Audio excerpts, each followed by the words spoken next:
Hello everybody, welcome back. This is Mystic Games. Today we're going to be doing the Kraken clan, the Ox clan, and the Lynx clan. These are all super cool clans, in my opinion. These are all DLC as well. I really enjoy the Kraken clan. Personally, I like the coast and how you have to kind of build along the coast, and you get like more stuff if you build along the coast and all that. I find it very cool, and the whole like gaining. I think it's called word. We'll call it word because it sounds cooler. Call it word, okay?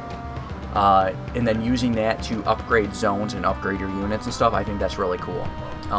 Anyways, you can't build longship docks and access to trade victories, but fishing's more effective and can be used in both lakes and the sea. So essentially, you can build fishing cabins in both the sea, and you can build fishing cabins on land.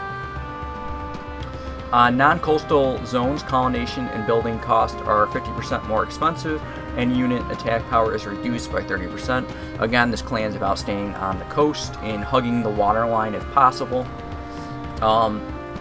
The Horger replaces the brewery and produces word. When producing a positive amount, the Kraken will send you new villagers. Oh, I actually, gotta be honest with you guys, I didn't know that. I don't know if that is new from when I played this clan. I knew that everything up to here, but I didn't realize it gives you new villagers. Or I just don't remember that anyways. But it's really cool to get the word. It's like a resource, and you get a couple upgrades from it, which are nifty. You start with a Spectral Warrior. Do not keep it on your zone because it does provide negative happiness. You can have more by building Horger and having negative word. Oh. That's something I didn't know. I feel like this is new, because I don't remember this. I remember to be able to get Spectral Warriors, but not by doing this stuff. Seeresses can evolve into Valkyries, which is essentially Seeresses work at the brewery building for them, and they give you happiness, and they give you more word. And you can turn them into Valkyries if you have enough word. So, with Future Sight, you gain Spectral Warriors, increase zone production by 15%. Events are now revealed sooner than other clans see, and your clan feasts each time the Kraken approaches the coast. I wonder if they fixed the Spectral Warrior giving a negative happiness buff, because the producing 15% would be really nice, but the negative that the Spectral Warrior gives is not good. You can have 4 more Spectral Warrior military units killed. Have 4 more Spectral Warriors. Military units killed have a chance to become Spectral Warriors, and they can join your ranks. You can force the Kraken's event, and you get the resources of the boats destroyed by the Kraken. That's your unique relic. That's pretty cool. We're going to jump down to the bottom. They definitely, so when I played, I don't think she even existed, so they definitely did update this clan. Okay, the undead Vikings are dangerous foes whose mere presence within your borders will reduce your clan's happiness. So they do still reduce your happiness then. Interesting. It seems like that shouldn't happen. Anyways, you have access to Spectral Warriors. It's a give and a take, I would say. Fishing cabins allow you to produce food. It's essentially your fishery. This is your brewery building. Word allows you to do special things, which I think they changed it since last I played, and they added a unique war chief, which is Kara. Anyways, let's look at the tech tree. Increases your military power by 10%, reduces the cost by 15% for when making military units.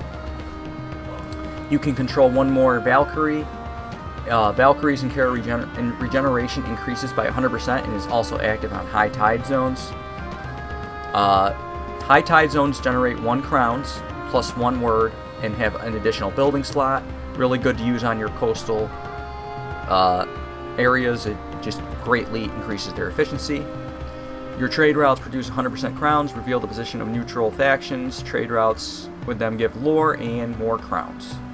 So this is a interesting one because they do have a decent economy, but it really depends on a lot of RNG for them because you want to hug the coast. And they are generally a military thing, but again, you want to hug the coast because you get reductions in attack power and stuff when you are not on coastal territories. So a very fun and unique clan. I might have to run a new conquest with them because obviously things have changed since I played them. That's why I'm kind of stuttering as I'm talking because I'm like, oh, that's definitely different. But they were one of my favorite clans, honestly. So hopefully the changes were for the better. I could have swore I read something about Spectral Warriors not giving them like a reduction in happiness or something, but I could have been wrong about that. Anyways, on to the Ox clan. I don't think much has changed with him since I played. Your war chief is Torfin. Pretty much everything is involved with this whole clan is around the war chief. You want to get your war chief, you want him to upgrade his equipment, make him stronger. The unique other thing about this clan is that most buildings will get 1 slot for specialization, which means you only have 1 person working, but they will get like more. They get more attack power and they get more defense bonuses, but they also produce 40% more, except lore masters. So pretty much what that means is you, instead of getting, like, we'll just say you get 4 food, you would get like 5.6 food or something from one of these guys. So yeah, any buildings can hold only 1 unit. Houses hold less people. Yep, everything takes more space. Torfin produces 2 lore while Torfin is not summoned, so if he's not being used as a military thing, you get lore. Although I will say most of the time, I think having Torfin out is more beneficial. Non-villager unit production have a bonus depending on the number of military units you control. And your ability to ram buildings, he can target enemy buildings and he will destroy it immediately by charging. Enemy units become feared during the charge. Pretty much it instantly destroys a building. It's very good against towers. His special relic is he can use provocation. All enemy units and towers will target him for a short time, and his defense is increased by double for 6 seconds during it. His tree is City Builder. Improving a zone is 50% cheaper, which means essentially it costs 100 golds generally to increase or make the zone better. Now it's going to be 50 gold. Specialized units get a 10% production bonus, and buildings have a 50% upkeep. So pretty much makes all your production better, and then it also reduces the cost of the buildings inside of it. Military training camps upgrade and upkeep costs are reduced by 30%. Each camp upgrade gives an additional 5% attack power to the associated unit. So if you're building an army, you might probably generally you're going to want to pick like 2 units out of the 3 and build camps for them to get the attack power bonuses. Warriors with an improved weapon gain an additional 30% damage on charge attack. Their weapon forge is free and they're 100% faster. Unstoppable, Torfin gains 5% attack power and defense for each discovered ancestral equipment. Whenever a unit dies in the same zone as Torfin, his health slowly regenerates by 10% of the dead unit's maximum health. He also has Warcraft. Killing hostile units gives lore and fame. So it's a very war-centric clan, the Oxes. They're here to pretty much stomp out your existence, and Torfin is here to collect equipment that makes him even stronger and better. I almost wish I had pulled up the wiki to show you guys the equipment options, but there are options I feel like with his equipment that are better than the others. So on to the clan of the Lynx. You have development. They're a military-based faction, and they do have a little bit of support. Their whole thing is hunting trophies. You go out when you kill animals, you get hunting trophies for them. The archery range replaces the axe thrower, so you get archers, which are fantastic units. They have good range. but they're also flimsy, so you have to be aware that they need some sort of wall in front of them or they will get taken out very quickly. But they are a fun unit, and they have like a unique upgrade thing for them, like a tree, and I just like archers. You can summon the 2 lynxes from your archery range, and you have a war chief that's called Miliki. The Beastmaster is weaker than other war chiefs, but does not cost iron. And she comes with 2 lynxes. So the Path of the Hunter replaces military paths. Spend hunting trophies to unlock powerful abilities for your lynxes and your trackers. And your hunters, which are your archers that produce food from deer, they produce more, which makes sense because it's the hunting clan here. Lures. Unlock mythical lures. Once placed, it periodically attracts mythical beasts to the zone. Each cleared wave increases the size of the next one. The next feast cost is reduced by 7.5% per animal your clan has killed, up to 50%. At 500 fame, she can recall the strongest wave of the mythical animals that you have killed in their spirit forms, and they come back for one last rampage on Earth. Essentially, it summons a bunch of units to fight for you. Their special relic is it places a trap in a non-enemy zone. Activate on demand to reveal spikes that damage and slow down the enemy as long as they stay within. This is a very defensive relic, and I will be honest, I don't really like this one. I wish they had something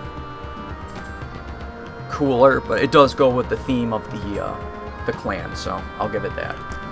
So for specializations, they have Spoils of the Plenty. You can place 2 standard lures in your territories to attract savage deer, and it reduces the cost of I shouldn't say it reduces it. It removes the cost of upgrading your hunters, which is what you're going to mostly want to use for your food. Your first tracker is always free, reduces the cost of upgrading your archery ranges, which again, you're going to probably invest heavily in your archers. For the lynxes, you have an upgrade that gains them 35% max health. They also frequently leap, dodging all attacks while airborne. And then you have the Wild Hunt, increases all your animal spirits attack power while in the mythical lore zone. And she can also summon special beasts to follow her, depending on the number of mythical waves you have hunted. And finally, you have Poaching. You can trade crowns, you can buy hunting trophies at the marketplace, prices are reduced by 30%, and merchants produce 15% more crowns.